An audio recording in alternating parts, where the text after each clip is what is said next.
성도님들, 존 오트버그 목사님이라고 굉장히 탁월한 통찰력과 더불어 참 대단하고도 따뜻한 유머 감각을 가지신 유명 작가분이 계십니다.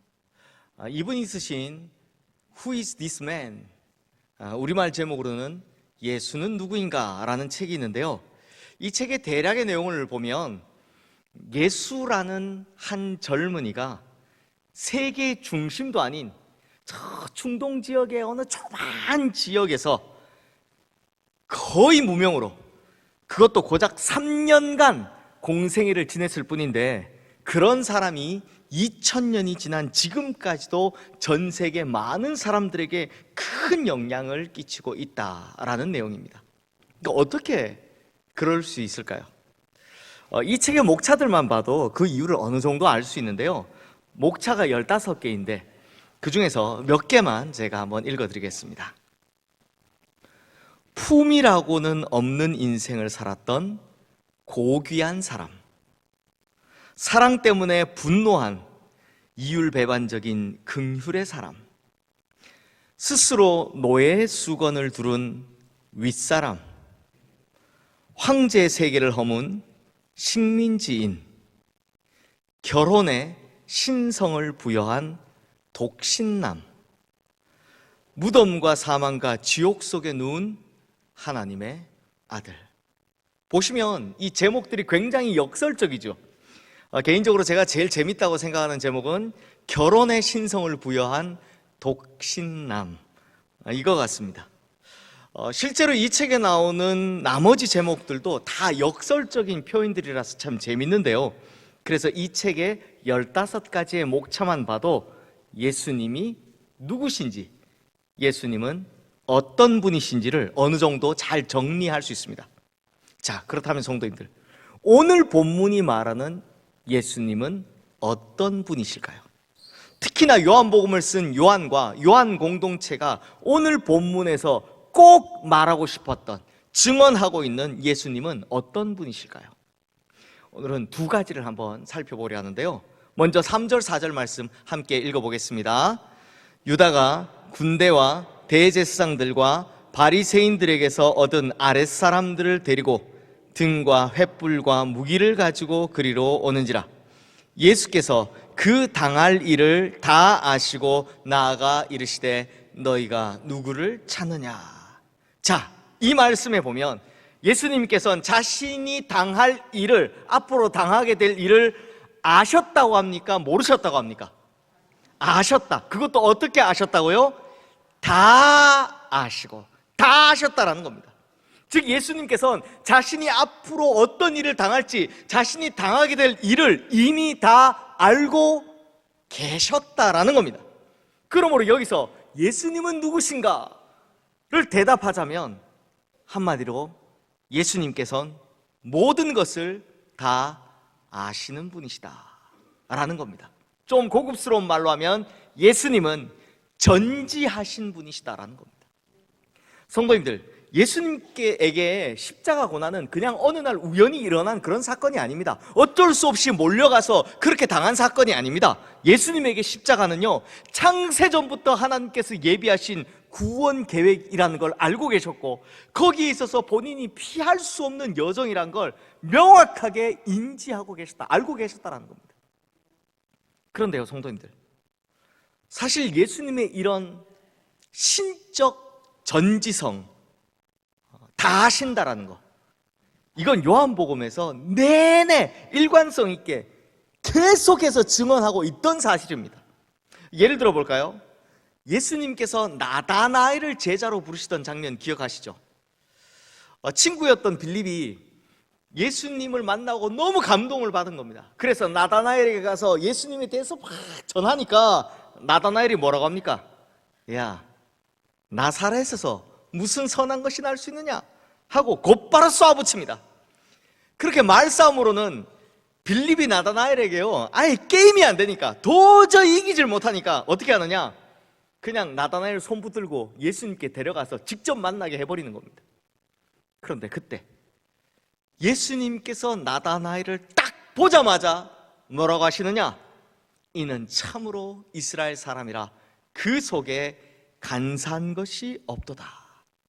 그리고 이어서 이건 무슨 암호 같죠? 무슨 암호처럼 내가 무화과 나무 아래에 있을 때 보았노라 라고 말씀하십니다. 성도님들, 이게 왜 무화과 나무 아래냐면요, 이 당시에는 이 갈릴리처럼 회당이란 걸 세울 수 없을 정도로 가난했던 마을, 이 가난한 마을엔요 무화과 나무 아래 이렇게 그늘이 지니까 거기를 회당처럼 사용했던 겁니다. 그러니 나다나엘이 회당에서 아무도 모르게 무엇을 기도하고 있었는지, 무엇을 그렇게 하나님께 간절히 바라고 있었는지 그걸 누구나 아셨다? 예수님께서는 다 알고 계셨던 겁니다.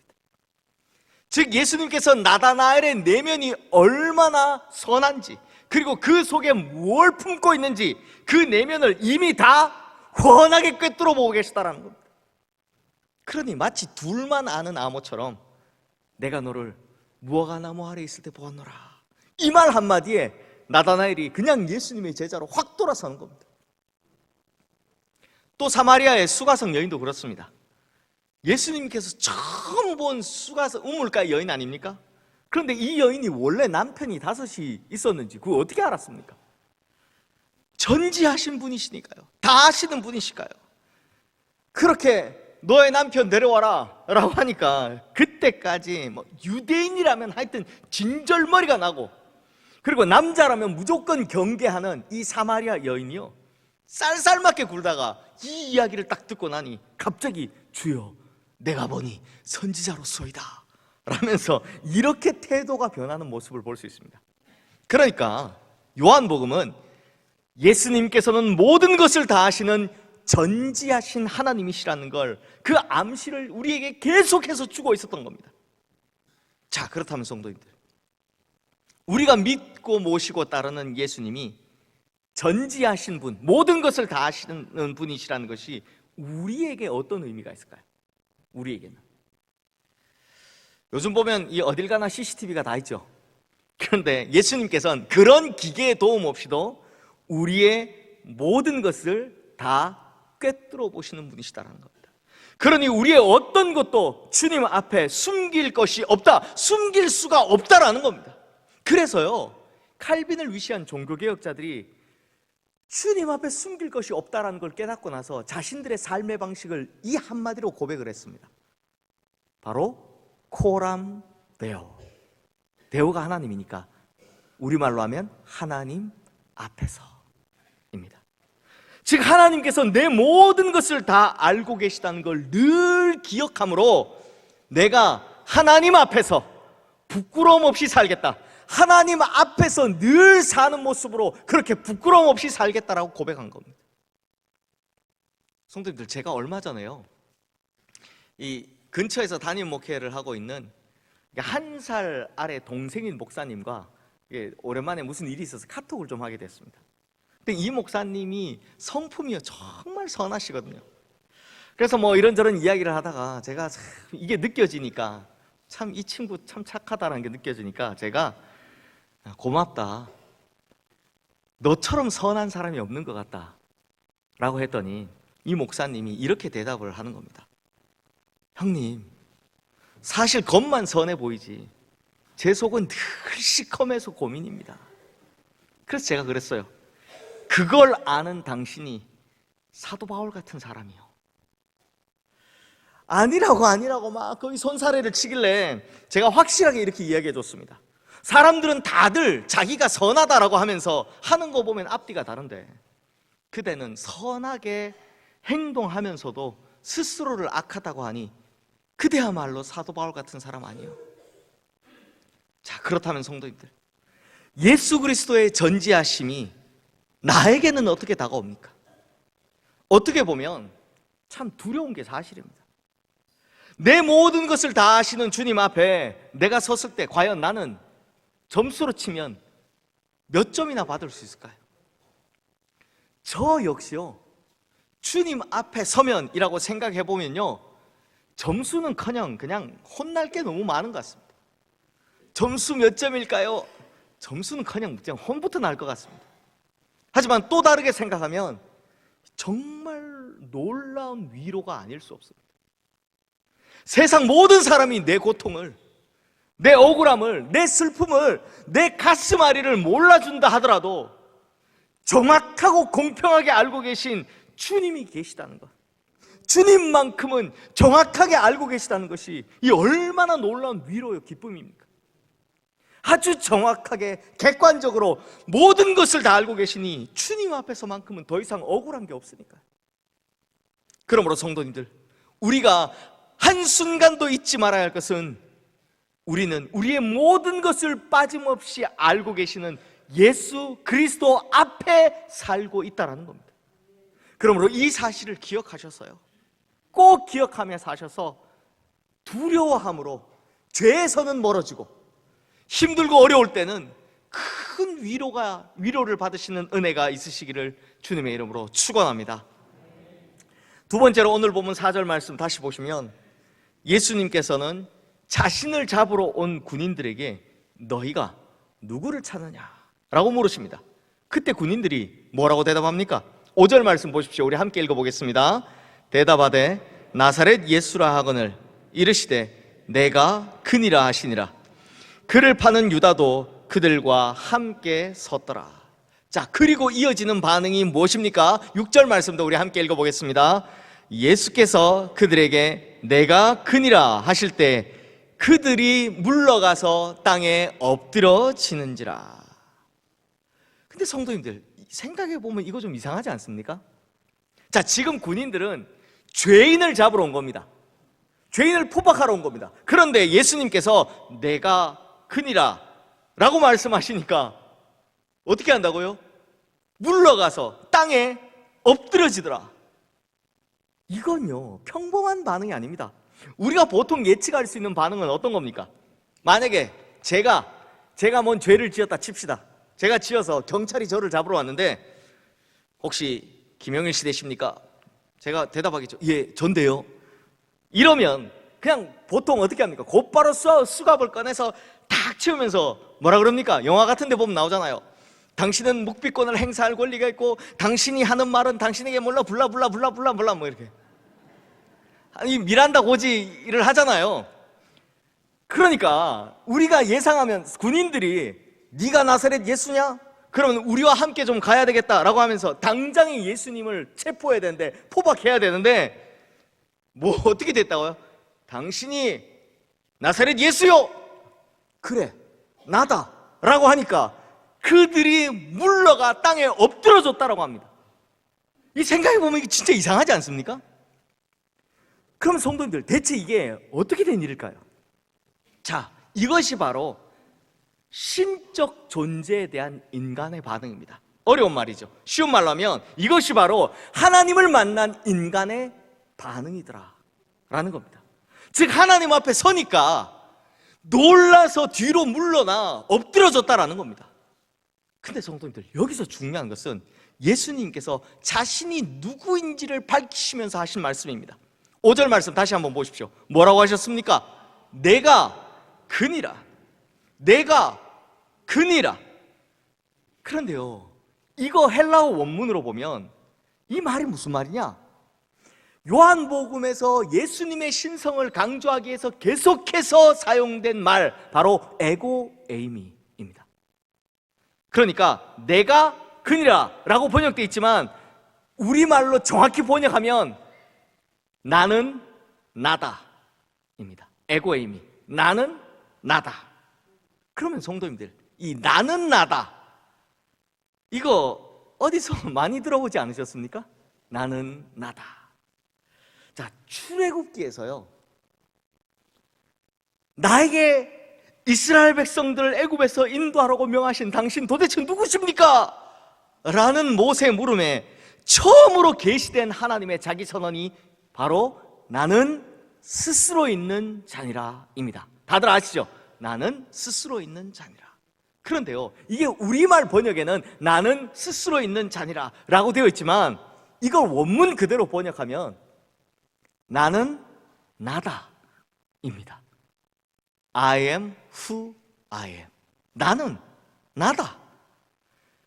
근데 보십시오, 불이 붙었지만 타지 않는 가시떨기 앞에서 나는 나다라는 에고 에이미가 선언되는 순간 모세는 어떻게 반응했습니까? 모세요, 신을 벗고 거기서 바짝 엎드려 있었습니다. 왜요? 진짜 절대자, 진짜 전능자 하나님을 만나는 순간 그 하나님의 현존, 신의 현존을 느끼고 나면 다 엎드려지기 마련이라는 겁니다. 이건 하나님 앞에 선 인간이라면 다 이렇게 될 수밖에 없는 겁니다. 그래서 이사야도 그랬고요. 하여튼 성경에 나오는 하나님을 만났던 사람들마다 하나같이 다 이렇게 확 엎드리면서 무서워했다는 겁니다. 그러니까 지금 예수님을 잡으러 왔던 군인들도 마찬가지입니다. 내가 그니라, 나는 나다 라고 말씀하시는 순간 뭘 느낀 겁니까? 절대자, 전능자 앞에서의 그 신의 현존을 느낀 겁니다. 하나님 앞에서 만나는 그 무서움을 느낀 겁니다. 그러니 뒤로 물러나 엎드려졌다는 겁니다. 아마 우리 성도님들 지금까지 성경 읽으시면서 요한복음 굉장히 자주 읽어보셨을 겁니다. 그런데 이게 왜 그런지 잘 생각해보지 않고 그냥 스르륵 예수님 잡히시는구나 하고 지나갔던 구절이죠. 하지만 여기에는요 놀라운 비밀을 숨겨놓았던 겁니다. 그러므로 성도님들, 이 말씀 안에 숨겨진 비밀에 따르면 예수님은 누구십니까? 예수님은 전능하신 절대자 하나님이십니다. 예수님은 진짜 그 순간에도 하나님이셨다는 겁니다. 그러니까 요한복음은 지금 굉장히 역설적으로 이야기하고 있는 겁니다. 뭘요? 예수님께서 너무나 무기력하게 잡혀가는 것처럼 보이는 그 순간에도 예수님은 사실 진짜 하나님이셨다라는 걸 말하고 있는 겁니다. 예수님께서 너무나도 무기력하게 체포되고 있는 것처럼 보이지만 그 순간에도 사실 예수님은 전능하신 절대자 하나님이셨다라는 걸 증거하고 있다는 겁니다. 이 숨겨진 비밀을 읽어내셔야 하는 겁니다. 그러므로 우리는 오늘 본문에서 뭘 봐야 됩니까? 예수님의 무기력? 예수님의 무기력을 보는 것이 아니라 예수님의 전지전능하심을 볼 줄 알아야 한다는 겁니다. 체포되신 예수님의 그 무기력한 모습만 보는 것이 아니라 그 순간에도 여전히 전지전능하신 하나님, 그분이시다라는 걸 볼 줄 알아야 한다는 겁니다. 그렇다면 성도님들, 이 사실이 우리의 삶에서는 어떤 의미를 지니는 걸까요? 때론 아무것도 보이지 않고, 때론 아무 일도 일어나지 않아서 주님이 너무나 무기력하게 보이는 것 같아도, 마치 주님이 안 계신 것처럼 느껴져도 사실 주님의 전지전능하심은 여전히 보이지 않는 손으로 작동하고 있다는 겁니다. 그러므로 우리 성도님들, 나와 함께 하시는 우리 주님이 전지전능하신 하나님심을 믿고 그 어떤 어려움에도 능히 이겨나가시는 모든 성도님들 되시기를 주님의 이름으로 축원합니다. 특히 언제 주님이 무기력해 보일 때, 혹은 주님이 보이지 않을 때에도 여전히 우리 주님은 모든 것을 아시고 모든 것을 가능케 하시는 여전히 전지전능 하나님이시라는 것을 꼭 기억하시기를 주님의 이름으로 축원합니다. 이제 말씀을 마무리하겠습니다. 성도님들, 오늘 우리가 부른 찬송가 96장 예수님은 누구신가? 이 찬송 혹시 누가 지은 건지 아십니까? 누가 지었냐면 프레드릭 밀러라는 목사님이십니다. 이분의 한국 이름은 민노아, 밀러라고 해서 그렇게 붙여준 것 같습니다. 민노아 목사님이십니다. 이분은 미국 북장로교에서 파송한 선교사로 조선시대, 우리나라 이제 조선 말기에 오셔서 충청도와 강원도 선교의 개척자이십니다. 지금 화면에 뜬 이분이신데요, 제가 알기로는 이 사진이 이분이 남긴 유일한 사진으로 알고 있습니다. 원래 이분은 미국의 피츠버그에서 태어나셔서요, 의사인 아버지 아래에서 굉장히 유복하게 자란 분입니다. 굉장히 잘 살고 참 좋았던 분입니다. 그런데 뉴욕에 있는 유니온 신학교를 졸업하고 난 후 1892년 11월 15일 26살의 나이로 안나 라이네크라는 선교사님과 딱 결혼식을 올리자마자, 결혼하자마자 두 분이 함께 조선이라는 낯선 나라에 선교를 하러 오십니다. 결혼식 올리고 바로 오신 겁니다. 이분이 어느 정도로 열심히 사역하셨는가? 이게 다 설명하자니까 제가 준비해 보니까 이게 한 장 넘게 나오더라고요. 무슨 교회도 개척하시고 어느 학교 너무 많아서 제가 다 생략하고, 하여튼 조선에서 엄청 열심히 사역하신 분이십니다. 하나만 참고로 말씀드리자면 도산 안창호의 스승되십니다. 그런데 성도님들, 민노아 선교사님이 미국에서 결혼하자마자 곧바로 조선에 왔잖아요. 근데 이후 내내 자녀가 없어서 고민을 합니다. 자녀가 안 생겨서 고민을 하다가 조선에 온 지 6년 만인 1898년 11월 드디어 첫 아들 프레드 밀러가 태어납니다. 근데 당시 조선의 환경이 어땠겠습니까? 아이를 키우기엔 너무나도 열악한 환경이었겠죠. 당시 조선에는요, 제대로 된 병원도 하나 없었으니까요. 소아과는 꿈도 못 꿨으니까요. 그래서 그 좋지 않은 위생 상태에 아이가 적응을 하지 못하는 겁니다. 그래서 시름 앓다가 태어난 지 고작 8개월 만에 이 아이가 세상을 떠나고 말았습니다.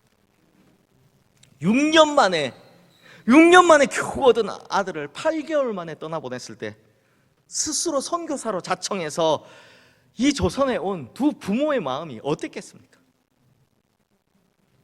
하지만 다행히도 3년쯤 지나서, 그러니까 조선에 온 지 9년째 둘째 아들 프랭크 밀러가 태어납니다. 그런데 이게 어찌된 영문인지요? 태어난 지 단 하루 만에 그날 하나님께서 데려가신 겁니다. 그리고 1년 뒤인 1903년 6월 17일 결혼 11년 차 되었는데 사랑하는 아내마저도 조선에서 제대로 된 치료 한번 받아보지 못하고 하늘나라로 가게 됩니다. 하나님의 영광을 위해서, 하나님 나라 확장을 위해서 선교하겠다고 자청해서 소원해서 여기까지 왔는데 아들 둘, 아내까지. 이런 일이 벌어지니 이 선교사님 민노아 목사님의 마음이 어땠겠습니까? 정말 하늘이 무너지고 땅이 꺼질 듯한 슬픔이었습니다. 근데 성도님들, 그런데요, 두 아들과 아내를 잃어버린 이 모든 과정들을, 이 모든 일들을 지켜본 조선 사람들이 민노아 선교사님께 와서 조롱 섞인 어조로 이렇게 물어보더랍니다. 아니 도대체 당신이 전하는 예수가 누구이기에, 당신이 우리에게 전하는 예수가 대체 어떤 분이기에 이렇게 당신을 힘들게 하는 겁니까? 정말이지 가슴에 비수가 꽂히는 것 같은 질문 아닙니까? 그러자 이런 주변의 조소와 조롱에 민노아 선교사님은 대답 대신 찬양을 하나 지어 부르기 시작합니다. 그것이 바로 오늘 부르신 찬송가 96장 예수님은 누구신가 입니다. 이 배경을 기억하시면서 가사를 제가 읽어드릴 테니까 다시 한번 잘 묵상해 보십시오. 예수님은 누구신가? 우는 자의 위로와 없는 자의 풍성이며 천한 자의 높음과 잡힌 자의 노인되고 우리 기쁨 되시네. 예수님은 누구신가? 약한 자의 강함과 눈먼 자의 빛이시며 병든 자의 고침과 죽은 자의 부활되고 우리 생명 되시네. 예수님은 누구신가? 추한 자의 정함과 죽을 자의 생명이시며 죄인들의 중보와 멸망자의 구원되고 우리 평화 되시네. 예수님은 누구신가? 온 교회의 머리와 온 세상의 구주시며 모든 왕의 왕이여 심판하실 주님 되고 우리 영광 되시네. 성도님들, 대체 예수가 누구길래, 예수가 누군데 당신을 그렇게도 괴롭힙니까? 라는 그들의 조롱과 조소에 민노아 선교사님은요, 예수님이 누구신지, 그리고 바로 지금 이 순간에도 내가 믿고 있는 예수님은 어떤 분인지에 대해서 이 20가지로 대답을 한 겁니다. 그렇다면 성도님들, 우리 성도님들에게 예수님은 누구십니까? 우리 성도님들에게 예수님은 어떤 분이십니까? 내가 믿는 예수님은 어떤 상황과 환경 속에서도 절대 변치 않은 나의 주님 맞습니까? 내가 믿는 예수님은 그 괴로움 속에서도 여전히 나의 소망이시오 기쁨이 되시는 분 맞습니까? 내가 믿는 예수님은 진실로 나에게 영원한 생명이 되시는 부활과 생명의 주님 맞습니까? 이 고백이 우리 성도님들의 삶으로 하는 고백이 되기를 주님의 이름으로 축원합니다. 사랑하는 성도님들, 주님께서 없는 것 같이 보이지 않는 순간에도, 정말 주님께서 무기력해 보이는 순간에도 사실 주님은 모든 것을 알고 계시며 모든 것을 하실 수 있는 여전히 전지전능하신 하나님이십니다. 그러니 이런 전지전능하신 하나님께서 보이지 않을지라도, 느껴지지 않을지라도 우리 성도님들과 늘 항상 그리고 끝까지 함께 하심을 믿음으로 이 험한 세상, 죄악된 세상 끝끝내 승리하며 살아가시기를 주님의 이름으로 축원합니다. 기도하겠습니다. 하나님 아버지, 누군가가 우리에게 당신의 예수님은 어떤 분이십니까? 라고 묻는다면 우리는 뭐라고 대답을 해야 할지요? 그때는 입에 발린 미사 요구가 아니라 진짜 내가 경험한 예수님을 증거할 수 있게 하여 주시옵소서. 그러므로 내가 경험한 예수님은 보이지 않지만 여전히 살아계시고 모든 것을 알고 계시며 무엇이든지 하실 수 있는, 언제나 나와 함께 하시는 전지전능하신 하나님이심을 삶으로 경험하여 증언하게 하여 주시옵소서. 그리고 이런 예수님을 실제로 경험함으로 우리의 믿음이 지탱되게 하시고 그 예수님을 믿음으로 우리가 이 험한 죄악 세상에 대해 승리하며 결국 영생에까지 이르게 하여 주시옵소서. 우리의 전부 되신 우리 주 예수 그리스도 이름으로 기도드리옵나이다. 아멘.